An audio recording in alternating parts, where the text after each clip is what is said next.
Já vím, že tam je málo, ale máme tady prostě skořici, máme tady skořici a pan Denis Vojtek jí z papa.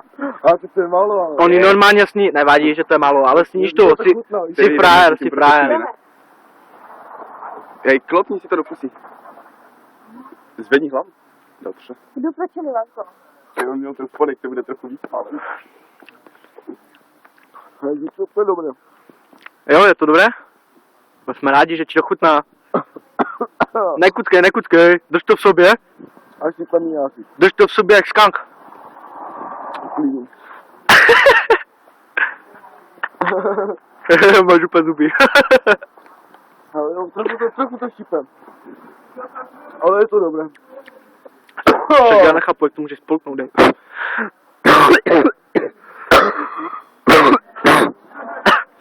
Vláčeš. Ne, to nejhorší. Už to snědl? Skoro. Mám to ještě tady myslím? Mhm. Fuj. Mám to? Viděli všichni diváci? Čekaj. Dneska to bude na Facebooku, je ti to jasné, jo?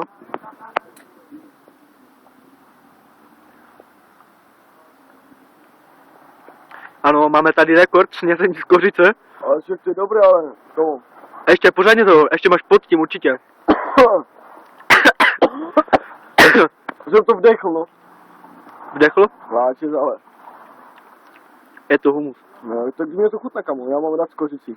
Ale je to hořké, že? Jo, mám... Snědl jsi to už? Otevři pusu? A. Ať vidí všichni. Jo, Ale snědl. mám peruku odhovený. Jo.